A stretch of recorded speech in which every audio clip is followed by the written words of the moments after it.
அன்பார்ந்த முருக சொந்தங்களுக்கு வணக்கம். நான் ஜெயம் கோபி. இந்த குரல் பதிவு எது சம்மந்தமானது அப்படின்னு பார்த்தீங்கன்னா, இப்போ நான் 2 ஸ்க்ரீன்ஷாட் போட்டிருக்கேன். ஒரு ஸ்க்ரீன்ஷாட் வந்து கமெண்ட் ஸ்க்ரீன்ஷாட் தான். நேற்று வந்து ஐபிசி பக்தியில் மகா கந்த சஷ்டி விரதம் கொடுத்து என்னோட நேர்காணலில் வந்த 2 கமெண்ட் தான். ஒரு கமெண்ட் வந்து நான் 10 வருஷம் இருந்திருக்கேன், ஒன்றும் நடக்கலைன்ற ஒரு கமெண்ட்டும், நான் லாஸ்ட் இயர் இருந்தேன் எனக்கு எல்லாமே நடந்துச்சுன்னு ஒரு கமெண்ட்டும் தான். முதல்ல வந்து இந்த நேர்காணல் நேற்று வெளியானதே ஒரு பெரிய அதிசயம். நான் வந்து பிரபஞ்ச சக்தி தான் நம்மளை இயக்குதுன்றது வந்து பல தடவை உணர்ந்தாலும், அதை நான் உணர்ந்தது இல்லாமல் எல்லாருக்கும் அதை தெரியப்படுத்தணும் அப்படின்னு சொல்லி ரொம்ப ஆசைப்பட்டேன். காரணம் என்னென்னா, இந்த ஐபிசி பக்தி சேனலில் என்னோட நேர்காணல் வந்து முதல்ல சாய் செந்தில் சார் பண்ணார். அதுக்கப்புறம் சகோதரி காவ்யா அவர்கள் வந்து பண்ண ஆரம்பித்தாங்க.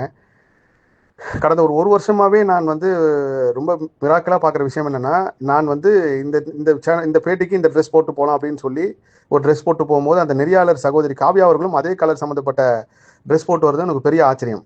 ஒரு கட்டத்துக்கு முன்னாடி நான் செக் பண்ணியே பார்த்தேன், எதுவுமே சொல்லாமல் பார்ப்போம் அப்படின்னு சொல்லி கிட்டத்தட்ட ஒரு 3-4 தடவை கடந்த நேர்காணல்கள் எல்லாமே. அதில் சமீபத்திய நேர்காணல் வந்து நான் ரோஸ் கலர் ஷர்ட் வந்து போட்டு போவோம் அப்படின்னு சொல்லி நான் நினச்சிட்டே போகிறேன். யூனிவர்ஸ் தான் வந்து நம்மளுக்கு 7ஆம் தேதி இந்த பேட்டி வந்து எடுக்க வைக்கிதுன்றதை நம்புறதுக்கு, நம்மளை பிரபஞ்சம் இயக்குதுன்றதை நம்புறதுக்கு வந்து கண்டிப்பாக ஏதோ ஒரு சாட்சி கிடைக்கும்னு சொல்லி போகிறப்போ, அந்த சகோதரி காவ்யா அவர்களும் அது சம்மந்தமான அந்த ஒரே கலர் வந்தது எனக்கு ஒரு பெரிய ஆச்சரியம். அவங்களும் ரொம்ப ஆச்சரியப்பட்டாங்க.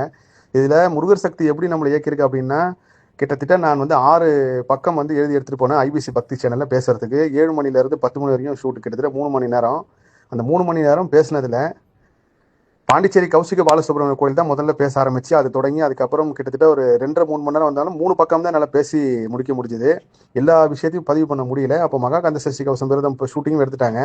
எடுத்ததுக்கப்புறம் எல்லாம் நல்லபடியாக ஷூட்டிங்லாம் முடிஞ்சதுக்கப்புறம் தொடர்ந்து எனக்கு இந்த நேர்காணல் சம்மந்தமாக நிறைய பேர் கேட்டாங்க, கந்த சஷ்டி விரதத்தை பற்றி பேசுகிறீங்களா. அதே மாதிரி தொடர்ந்து கமெண்ட் வந்துட்டு இருக்கப்போ பெரிய ஆச்சரியம் பாருங்க. 7ஆம் தேதி ஷூட் எடுத்து செவ்வாய்க்கிழமை அன்னைக்கு இந்த ஷூட் வருது 9ஆம் தேதி. எல்லாருமே வந்து இந்த மகா கந்த சஷ்டி விரதம் வந்து சந்தேகங்கள் நிறைய பேர் மனசில் இருந்திருக்க போல இருக்குது. அதில் நான் வந்து ஐபிசி சேனலில் கேட்டேன், எல்லாத்தையும் நீ பண்ணிட்டு இந்த மகா கந்த சஷ்டி விரதம் மட்டும் நீங்கள் முதல்ல பதிவு போடுறீங்களா, இந்த மாதிரி மற்ற பதிவு எல்லாமே அடுத்த வாரம் போடுங்க. எனக்கு கிட்டத்தட்ட 3 மணி நேரம் இன்டர்வியூ, அரை மணி நேரம் போட்டால் கூட ஒரு 5-6 வாரமாவது வரும். அப்போ சேனல் நிர்வாகம் முதல்ல அதை போட்டுடலான்னு சொல்லி போட்டதுக்கப்புறம் எல்லாருமே சொல்கிறாங்க, எங்கள் மனசில் இருந்த கேள்விக்கு பதில் கிடச்சி. இதுதான் முருக சக்திங்கிறது. நம்ம மனசில் எழும்புற கேள்விகளுக்கும் சந்தேகங்களுக்கும் முருகப்பெருமான் யார் மூலியமாவது எந்த இடத்துலையாவது பதில் சொல்ல வைப்பார். இது வந்து கண்கூடா நான் உணர்ந்த உண்மை.